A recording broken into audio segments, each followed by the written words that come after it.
stream, and that is exciting in its own right, as we are already into our picks and bans. Yeah, we're already into picks and bans, and like you said, this is the first time we get to see what is effectively one of the premier teams in this tournament go up for the first time for our viewing. So this is going to be really, really big for us as we see the bans coming in. Darius Rek'Sai banned already for blue side. Vladimir Cassiopeia banned for UTS. Maybe trying to take out Distortion there.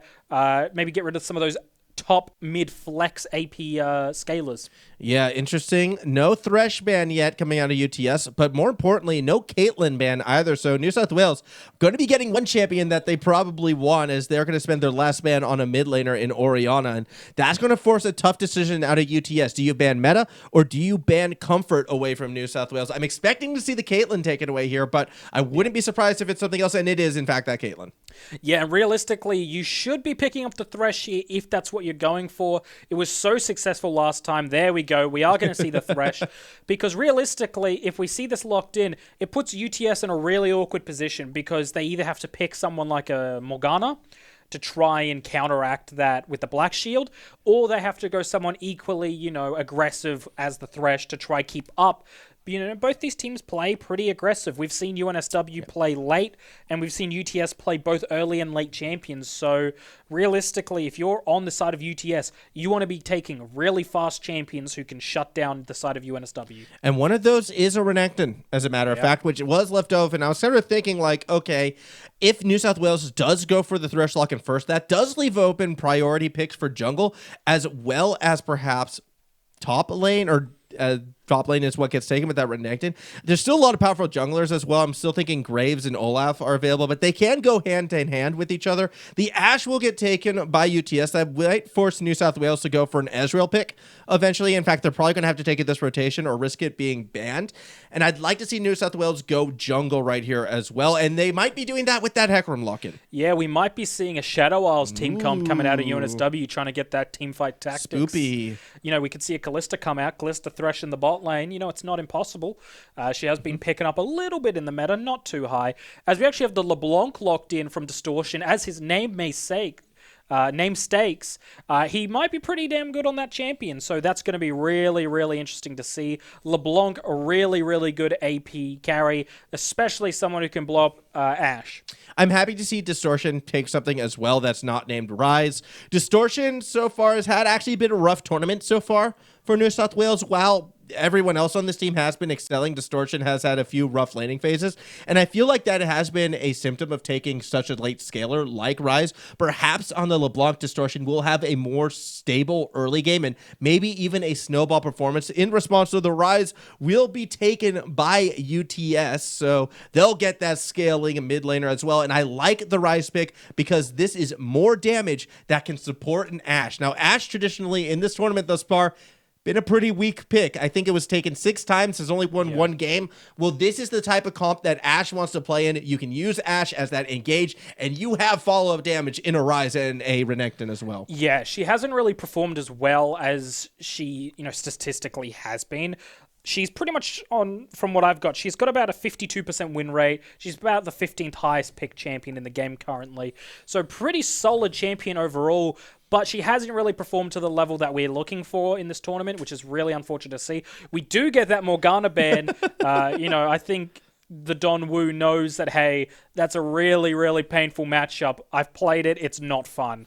Got to get that out of the way. UTS instead deciding to ban that Kalista. Obviously, listening in, maybe hearing what the casters think. They really don't want that 3 Shadow Isles buff that they might get, so they're going to take that I would like to see an Ezreal ban, but instead we're going to see Jhin taken away, which I'm a little bit surprised that Aviator has actually taken Ezreal so far every single game in this tournament, and it will be available yet again for Aviator. Meanwhile, over on that UTS side, Karma has been the go-to for ZY. It's the only champion we've seen ZY play as well. Wouldn't be surprised to see that locked in to go with the Ashe. That's a lot of poke that would be coming out that lane. There would also be things potentially like a Yuumi as well as Olaf, not surprisingly, getting that last ban out of New South Wales. Most likely, UTS might be going something then like Nidalee or maybe even Graves in response. I want to see Akano actually get a brawly jungler to sort of compete with that Hecarim, and I'm curious where UTS will go, but I'm hoping they go in that direction. Yeah, I definitely think they need to pick something up that will skirmish here. The Ashbrom. Ashbrom. It is a strong combination. It does allow the lockdown really, really easily for that team fight. Combine that with the Renekton stun. Can really keep someone locked down for a long time. I will be interested to see what they're going to pick, as we have a hovered Senna potentially going into that bot lane. ADC Senna could be an option here. We haven't seen it in a while since last week we saw it. Actually, we saw it last week. Never mind. My brain chose to shut Senna out after the pain that was 7 weeks of starving yeah, Senna. I know. We saw a Senna last week. It went 0-9-0. Yeah. It was a performance that left something to be desired, unfortunately. But another attempt, and again, we're sticking with this Shadow Isles, theme with New South Wales. I mean, even LeBlanc has her history tied with the Shadow Isles. So my question: is he going to use the skin, the Halloween skin, and are they going to have a spooky team comp and try spook UTS into submission? Shen is very spooky.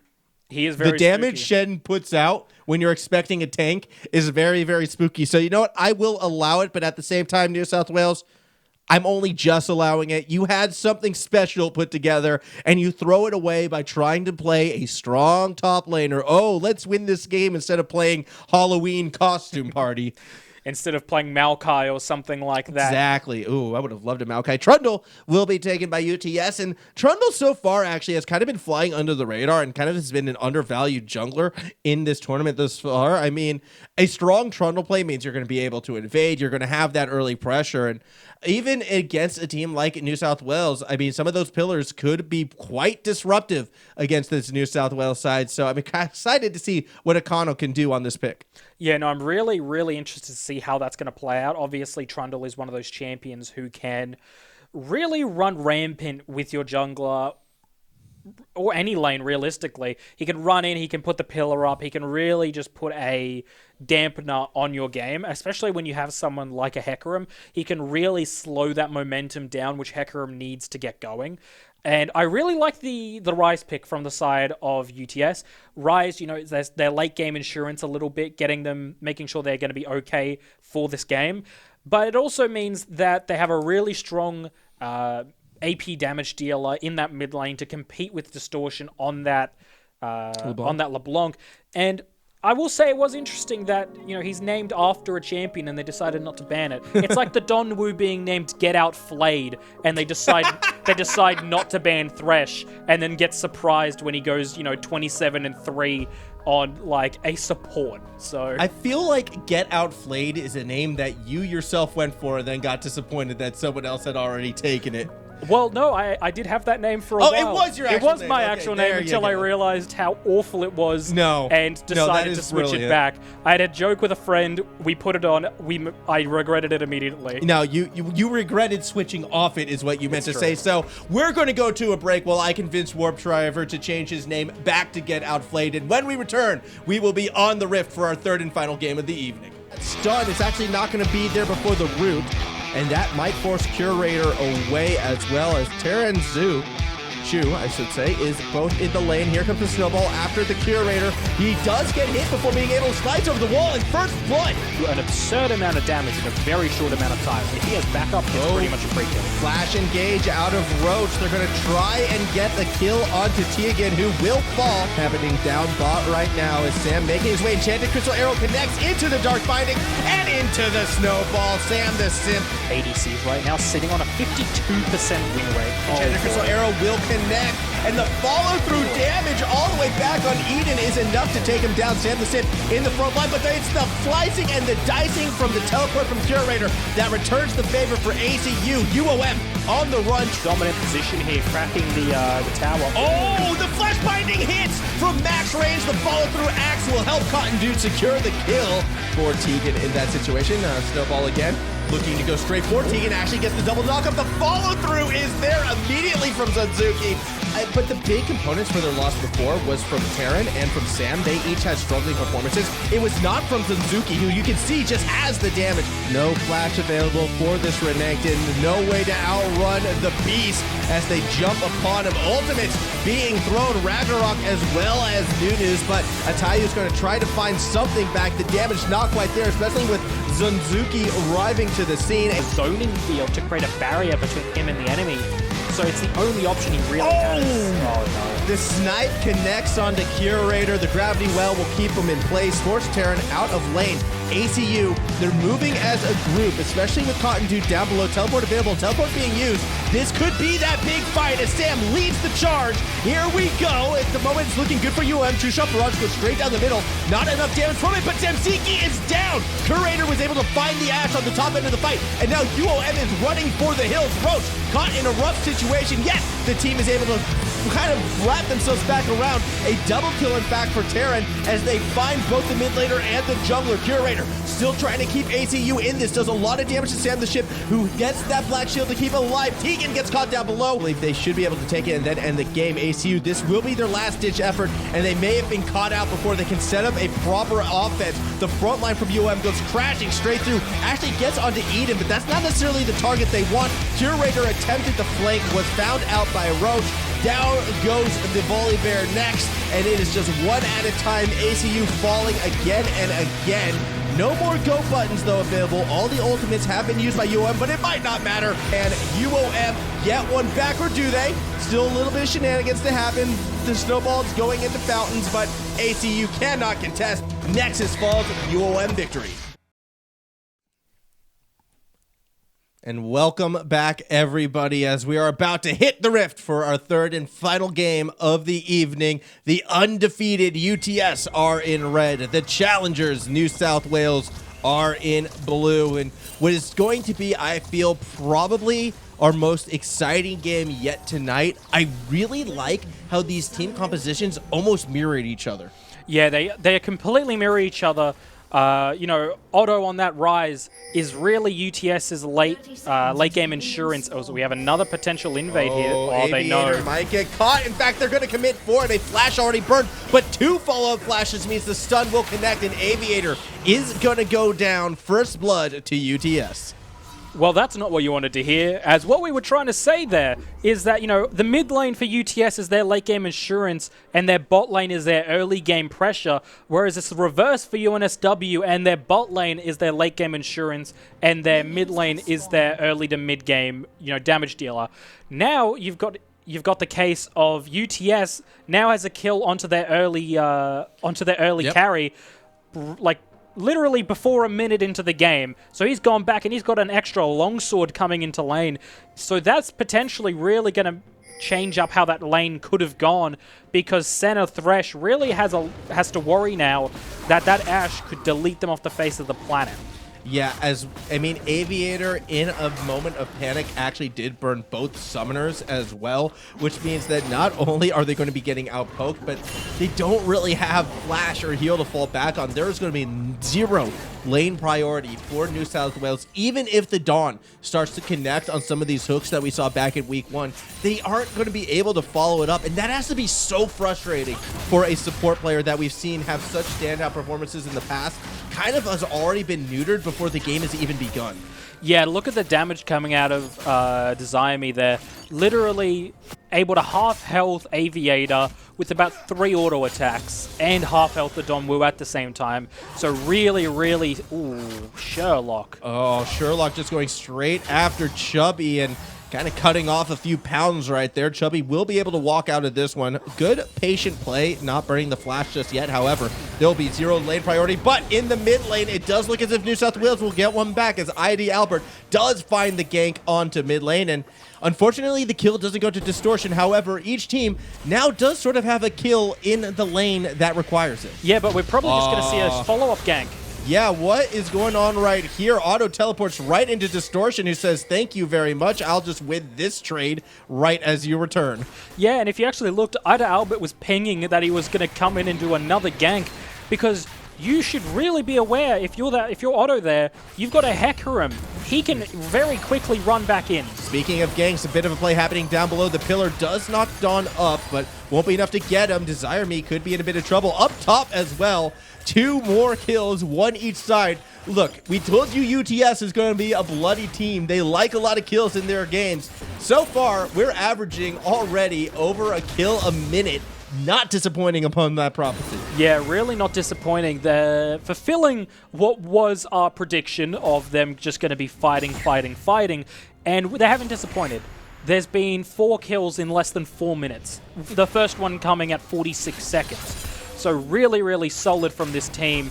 And they're just going to focus this bot lane again. Akano going in for another game. No flashes available, but lanterns are still there. Good use of the pillar. Actually catches the Dawn out. The hook does connect, and it's a double flay underneath the tower, but too much damage coming from New South Wales does take Dawn down. Desire Me brought quite low by that tower as well. Aviator going to try and get something back. Has a fair bit of damage. Needs one big auto to secure the kill, but the stun out of ZY keeps Desire Me alive.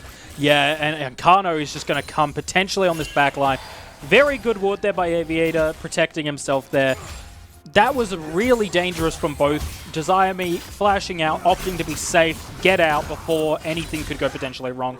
And this poor Shen is having a horrible time in this top lane. That is an angry crocodile, and he really doesn't like you. I love the Presley attack taken by Sherlock, just trying to get as much damage as possible. But ID Albert is here to try and punish, gets a good knock away, but Chubby's immediately jumped back upon Sherlock. So sticky, yet not quite damaging enough. The kill does go in favor of New South Wales. Yeah, I will say really, really collected of Shen there, opting not to use the W as that fight engaged, instead saving it for the last moment. So in the last-ditch effort of Sherlock trying to get that kill, he in fact blocks those auto attacks with his W, saving him the kill.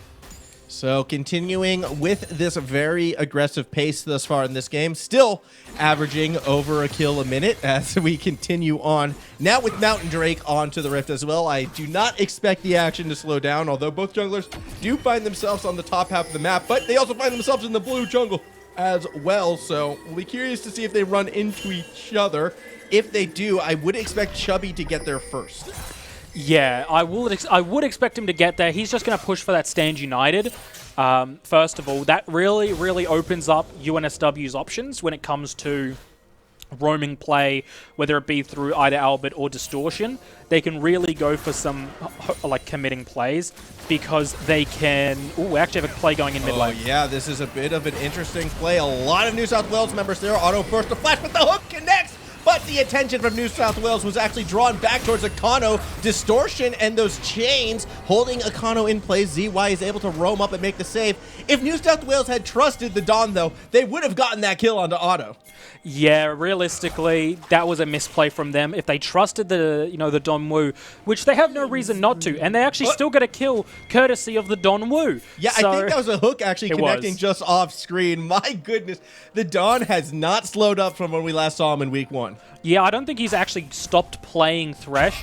I think he just transferred straight from that game to another one as we have another fight. Yeah, Ida, Albert, and Chubby stuck behind enemy lines. You can see Distortion try to find a way possibly to Akano. The Lantern from downtown will pull Chubby free because, of course, the Dawn happens to be there. And again, this game, it's just fight after fight after fight. And see, that's really the strength of Thresh there, is that he can do anything. He can engage, disengage like that. He can peel, he can really just lock down locations with the box, and it's why he's my favorite champion in the game as a support, because he can realistically do anything your team needs. And, that's an example of it. He lands the hook, gets the kill for his team. He puts the Lantern out, saves a kill from his team. He's able to get vision, know that they can't take the dragon. So now, instead, they're just going to focus back on this bot lane. Aviator is just going to be content farming there. A little behind, unfortunately. Just clocking under 20 CS behind. However, realistically, what you're looking for is souls on Senna, and Senna is just hoping to get to that point in the game where the scaling makes up for the fact that, Desire Me was able to get an early kill. Up in the top lane, Chubby and Sherlock continuing to poke at each other, saying, how you going? I'm going quite well. Chubby, though, with that Bramble Vest, now able to actually sustain some of these trades. And fortunately for Sherlock, I think we're going to be seeing a less aggressive Alligator. Those 3 long shorts not going to cut it, so he will go ahead and recall reset and probably start to put together those components. Yeah, he really needs to put those together and start getting some items under his belt. Shen's already opted for that Bramble Vest to make sure that he is as safe as he can be during this laning phase. We've already seen that Sherlock has opted for a hyper-aggressive early laning phase. So getting that picked up just gives him a little bit of insurance that, hey, you're more than welcome to attack me, but more than likely you're going to die for it. As we're continuing on as well, it will be UTS establishing pressure around that dragon first, as the rest of New South Wales is actually more topside focused, it felt like, at this stage of the game. Dragon being started. I don't really see anything too crazy unless the Dawn does something on this thresh, which would be astronomically impressive. The Lantern does go down, but the Smite does as well, and that will secure the first Drake for the red side. Yeah, it's really, really unlikely there that the Donwu, as good as he is, it's very unlikely he's going to steal Drake away there, especially with players that are as good as some of these players are. It's unlikely you're going to steal it, but, you know, weirder things have happened. James connecting, actually gets the route through Auto. Forced to take a bit of poke, but Distortion not going to commit for any all-ins just yet, not without the ultimate or flash available. It would be a bit of a risky play, and I appreciate the desire to try and roam down, but being spotted by that control ward in the Dragon Pit does mean that Distortion is going to be forced to stay in mid lane, at least for now, as UTS pick up another neutral objective, this time the Scuttle Crab. Yeah, potentially, you know, they are pinging. Chubi is pinging, missing in the top lane, so they could realistically try and contest. At this point now, it's too late. There's no way for them to get it. So this is going to be a Herald picked up for the side of UTS, and they realistically could drop this top because now he's just TP'd out. Yeah, and that means a play will happen down below. New South Wales will take 2 kills in exchange for giving up that Rift Herald. So a bit of a blow-for-blow type situation. Good job by New South Wales to play opposite end of the map, yet it still should be noted that it is UTS setting the tempo for this game. Yeah, they really have set the tempo for this. They are opting instead not to drop the Herald, which is, you know, it's a safe play. They're trying to maybe use that somewhere else, like mid lane, to crack mid open. But it is a bit of a bizarre choice when you had the option to crack top open and, you know, put Chubi on the back foot. But I guess maybe instead they've opted that they really want Sherlock to be competitive in that lane, and they want him to be as even as possible without having to push up early and risk getting, you know, blue side ganked by Ida Albert.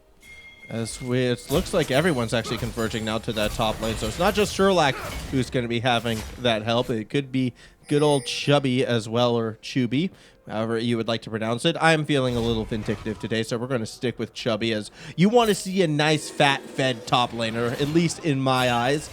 Although Dawn doesn't seem to like that roam as much as they might have initially thought, so instead he will be roaming back to the bot side and kind of needs to get there in a bit of a hurry because this wave is going to do significant damage to this tower. Perhaps, not quite. UTS will play it safe and back off. Yeah, they might get a plate from minions potentially, but more than likely Aviator is just going to get this set and, you know, take the minion wave. A little bit of a delayed auto attack there. Not sure what that was about. Maybe just a bit of miscalculation on his side. Unfortunately, we did talk about this fact that Distortion is going to be that early game damage dealer, and it has shown. Although he hasn't picked up the kills, they've managed to get 2 kills onto Otto in that lane. They've both just happened to gone over to Albert. But the real problem here for Otto here is actually bot lane. Down below, Desire Me has been able to find Aviator. No save to be had. Both junglers did arrive, but I believe Akana was there first. That does put the rest of New South Wales in a scary situation. No ultimates available, though, so UTS doesn't have that go button to really successfully tower dive. The Dawn should be able to hold on with help from Ida Albert. However, they're going to concede, actually, a lot of space, and now we see the eye get placed just to slam point blank into that tower. It should be the first brick going to UTS. Yeah, it's going to be a first objective going over. They're just going to sacrifice the Herald and accept that they're not going to get a second smash out of it. But they at least broke open that bot lane tier 1, which means that Aviator is going to have to play a little bit more passive in that lane and is going to be a little bit further away from being able to contest river roams. In the mid lane, Ida Albert looking to chase Otto down, but they will not find it as Otto gives a thumb up of acknowledgement saying, I see you, I got you, try again next time, buddy. Sherlock did roam down, though, and Distortion's going to try to follow through. A flash actually used by this Renekton in order to escape.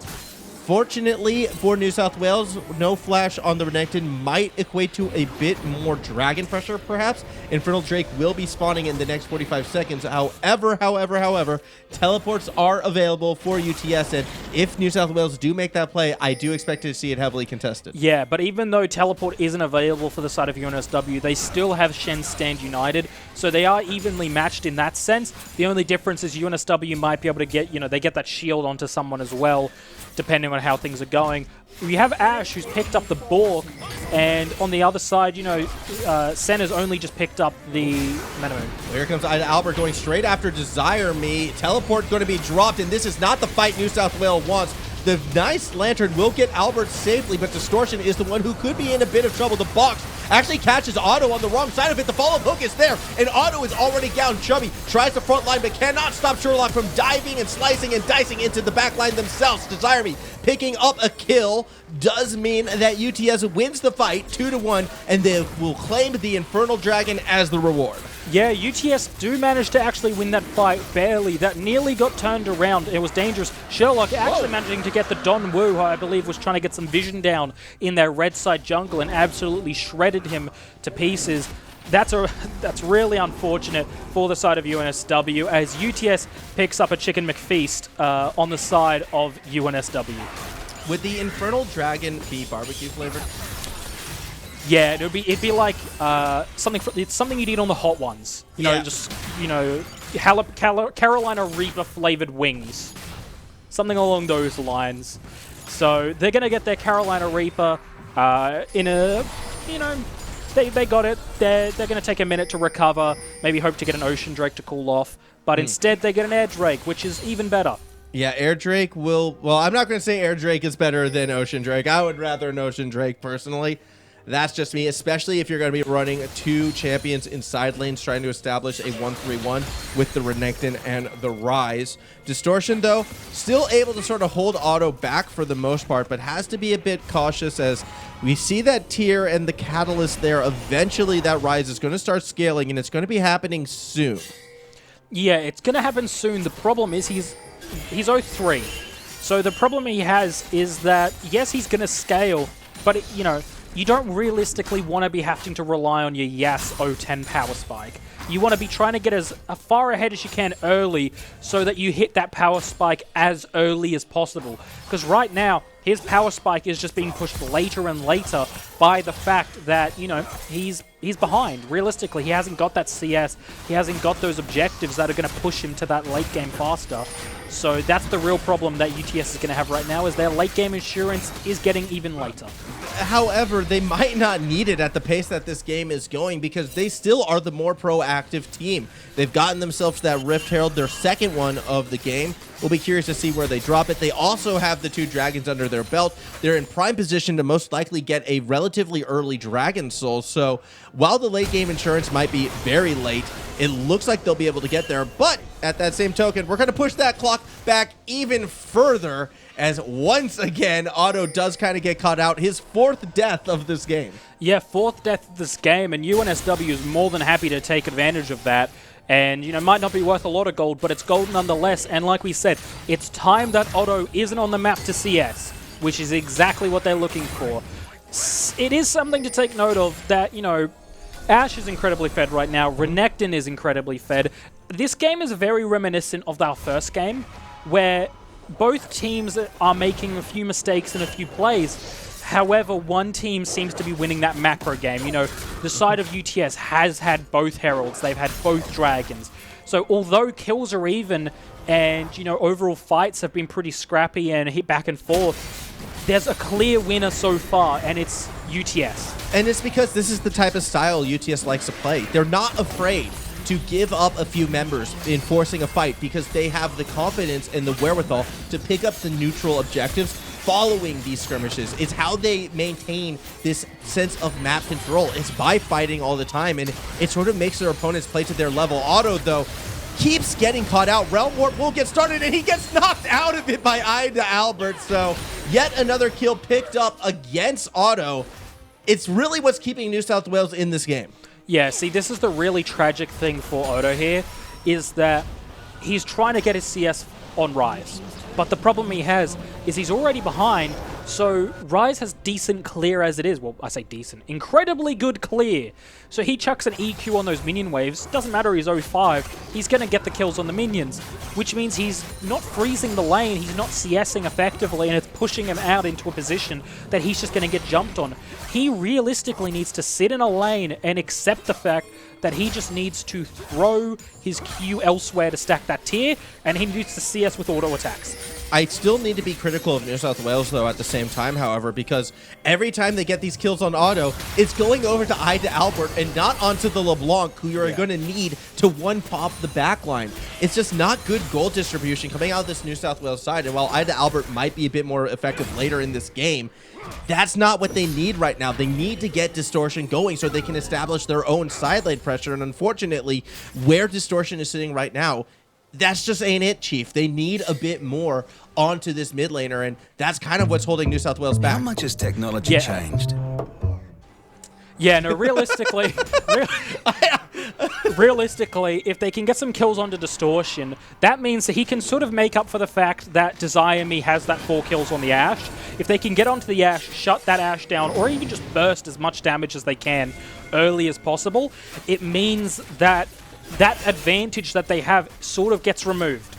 So that's what they really need, whereas right now he's not in that position. Cloud Drake has been started. UTS will secure it, but New South Wales still might try to find the fight. Actually, they're going to back out. Sherlock, with that teleport, will slice and dice over the wall to cut off the escapes. Ida Albert forced to go in, sacrificing himself to save the team, and Sherlock actually gets caught out by the Dawn instead, though Sherlock will take one with them as he does find Aviator on the tail end. Chubby as well actually dropped the Stand United so deep. Definitely not what they were looking for. New South Wales sticking around, might get run down. The Dawn forced to flash over the wall. That will means he gets out safely. 3 for 1 in what was unnecessary out in New South Wales. Yeah, unnecessary. They didn't commit to the Dragon early enough, so they let it fall and then overcommitted. You saw that Ida Albert tried to run in, and then he realized the mistake and just tried to run out as fast as he could.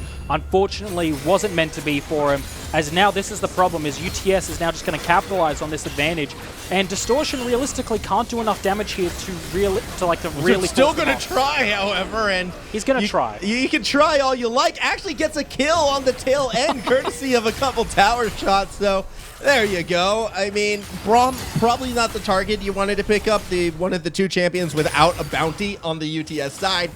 You take what you can get given for you when you're behind like New South Wales is. UTS, they are a scrappy team. This is the first scrappy team that we've seen tonight that actually seems to be thriving in it, however, as even though they are dying a lot and they are making sort of odd decision mistakes at times, they are just accelerating the pace of this game so quickly that New South Wales, they're constantly on this back foot, and it feels like they're the ones running out of time, despite the scoreline being relatively even. Yeah, and this is why I was saying earlier that it's very reminiscent of our first game, where kill scores were very similar, within 1 to 2 of each other realistically. However, gold difference is, 4K, and then you look at objectives, you've got 3 towers on the side of UTS and 3 dragons. So it's completely, numerically even. However, when you take everything else into account, there's such a gap between them that it's, almost insurmountable. I mean, and you throw in the 2 Rift Heralds as well. Pretty much every neutral objective, and even non-neutral objectives, have gone in the way of UTS in this match up to this stage. I want to highlight Akano as well on this Trundle has been performing outstandingly well. 10 out of 12 kills, or kill participation, out of the jungle. UTS, they are playing around their strengths. They are an aggressive team. They play aggressive. That starts in the jungle for them. And as long as Akano continues to sort of lead this charge and force these favorable fights for UTS, it's going to be really difficult for New South Wales to find a way back into this game. Yeah, it really is. Like you said, what they needed was kills on Distortion. He was what they needed to give them that, that entrance into this game. Unfortunately, all those kills went over to Ida Albert, but the problem is he was going to be useful no matter what. The ultimate, the E, all of that was going to be effective no matter what kills he got. He is not your carry, whereas if he had a kill here, he could realistically burst down Sherlock, who has really no AP resistance. Yeah, let's see what happens right here. Enchanted Crystal Arrow will not stop the Distortion attack, yet nearly. It's going to be Sherlock himself finding something in return, and now the rest of UTS arrives to possibly catch Distortion. Flashing forward is Akano, unable to chase this LeBlanc down, but up above the Dawn will sacrifice themselves. Goes golden to buy time. Eventually, Desire Me secures that one. Furthermore, Ivy Albert falls as well, and that's that 5-kill Hecarim no longer in the fight. The snipe from Auto finds Distortion. UTS running straight over New South Wales. The triple kill for Desire Me. UTS now playing with their gold lead, now blowing this game wide open. Yeah, now UTS have decided to take advantage. They're going to realm warp into that Baron pit, and they're going to take it and push down mid, top, wherever they want. They have complete control of this game. Look at the damage coming out of the Ashe here, absolutely shredding through Baron. And that fight you saw, that was an Ashe who was tanking tower, and there was no threat from the side of UNSW, which is not what you need. You need your, you need your LeBlanc to be able to at least W into them and then back out and at least threaten them. There was no threats there for them, and which is why UTS is able to walk down that lane through tower onto their inhib tower and just take their entire team out of the game. And the scary thing about UTS right now as well, already you can see that Archangel staff has been completed for auto. 6 stacks on the Rod of Ages, so we're about 4 minutes away from this Rise being online as well to coincide with the hyper-fed Desire Me Ashe. You have Baron on their side. They are now going to be fighting for Dragon Soul. They can play the lanes to force New South Wales into a bad decision.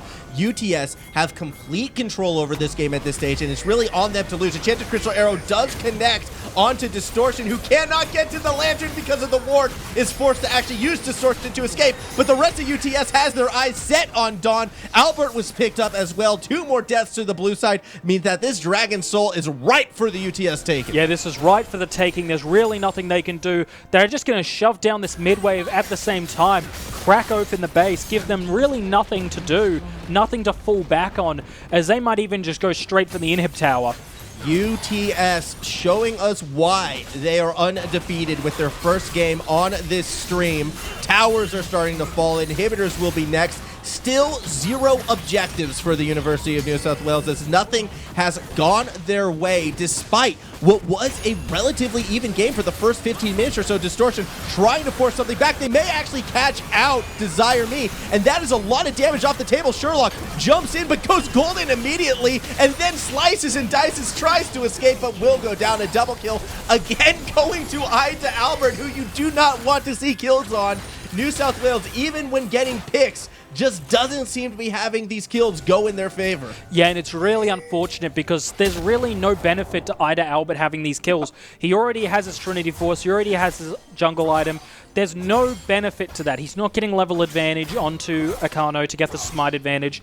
You need that onto Distortion. Aviator can passively get those benefits through the souls. Distortion can't. Distortion needs items and he needs gold. I think it's too late for Distortion, unfortunately. Though. We're kind of at that stage of the game right now where you can see Rylai's getting picked up for auto, Desire Me as well, just sitting with that stopwatch. So any sort of pick play that Distortion might be going for is going to get stifled by either passive tankiness or the stopwatch in and of itself on Desire Me.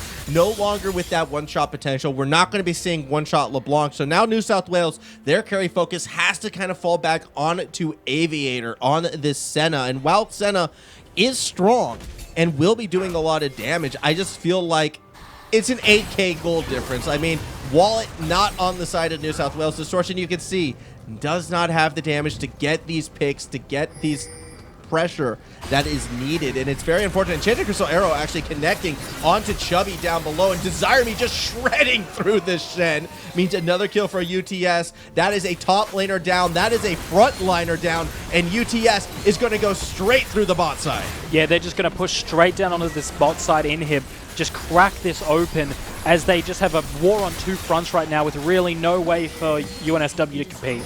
Yeah, 2 inhibitors now down. Teleporting back into the fray will be Sherlock as the Dawn falls. It's a 3v5. Everything stacked against New South Wales. They're not going to come back from this one.